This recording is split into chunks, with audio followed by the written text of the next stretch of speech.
Good morning mga ka-OFW around the world and welcome back to my channel. If you are new here, please do like, share and subscribe to my channel and also hit the notification bell so you will notify every time I upload new videos. Thank you. Today in this video, we will discuss about Saudization.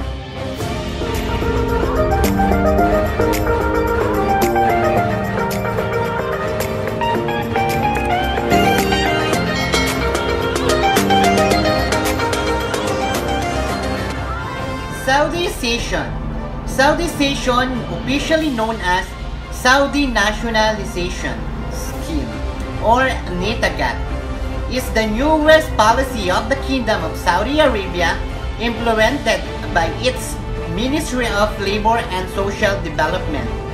Hereby, Saudi companies and enterprises are required to fill up their workforce with Saudi national up to certain levels. As part of Saudi's Vision 2030's reform, announced in 2016, reducing the number of unemployed Saudi nationals is a key element of the plan. Previously, the private sector was largely dominated by expatriate workers from India, Pakistan, and the Philippines, and the Arab countries such as Lebanon and Egypt. Saudi government took the decision to reduce unemployment among native Saudis under the slogan, "Let's put Saudi in Saudization." Companies which fail to comply with Saudization regulation have been warned that they will not be awarded government contract, while the Saudi's political elite is agreed to the importance of Saudization. The business or Saudi businesses have complained of its implementation and sought ways to avoid it. In 2017, updates of the Saudization percentage were announced, differing the number of Saudi nationals required depending on the industry and the company size. Job in restaurant, malls, cafe, and education to be Saudis soon. Riyadh, Ministry of Human Resources and Social Development, Ahmed Al-Raji announced the implementation of a decision to localize profession in restaurant, cafes, hypermarket, and malls soon. He also said that the number of young Saudi men and women who entered in the labor market in January exceed 28,000.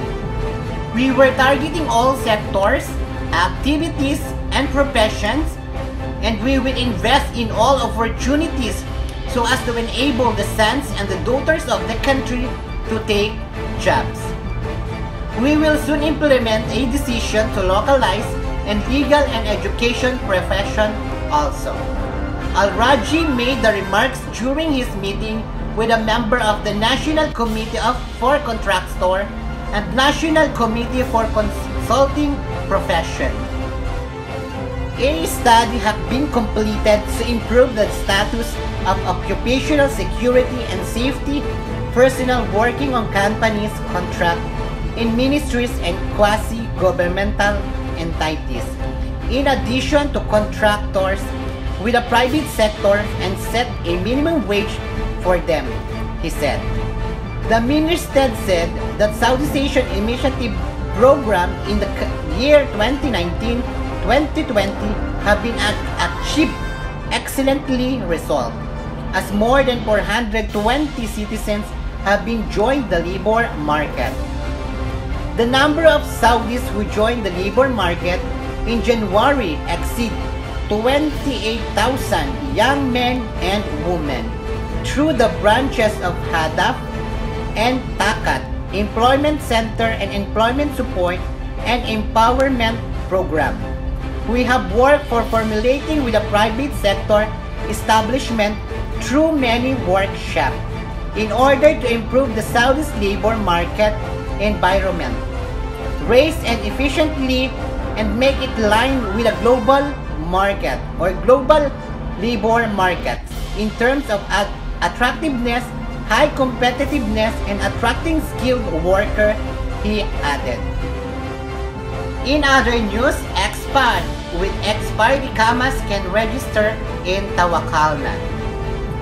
Riyadh, expat can register themselves on Tawakalna application even the validity of the period of their residence permit or ikama has expired. The application management team said in a statement on its official Twitter account. Citizens of Saudi Arabia and Gulf Cooperation Council state can register on the application by using their national ID or Gulf ID. However, an expatriate who has final exit visa cannot register on that app. It's also permissible for those who are staying in the kingdom on visit visa to register on that application. For this, their presence in the Kingdom of Saudi Arabia is mandatory. A visit visa holder needs to enter information such as his or her passport number, date of birth, nationality, mobile number, and password. The statement said that the service or the services will be provided through Tawakalna website as well as the application for smartphone, and there will be no other platform or application for the registration. So kahit po kayo ay expired ng inyong mga ikama, ay pwede pa rin po kayong mag-register sa Tawakalna. Ang Tawakalna po, inuulit ko po, ito po ay ang isang apps kung saan magre-register po kayo para kayo ay makapag-enter sa mga offices, malls, restaurant, at sa iba pa pong mga pasilidad dito sa Saudi Arabia. Hanggang dito na lang muna po ang topic natin sa araw na ito. Naway may natutunan po kayo sa ating discuss sa araw na ito tungkol sa programa ng government or Saudi government na Saudization. At sa mga may expired na ikama ay pwede pa rin po kayo mag-register sa Tawakalna. Paalala po sa lahat ng OFW dito sa Saudi Arabia or saan mang sulok ng mundo. Mag-ingat, magdasal, mahalin ang sarili at pamilya sa Pilipinas. Muli, ako po si Isumi Kabungkal na laging nagpapaalala, be a responsible OFW. Maraming salamat po at mabuhay po tayong lahat.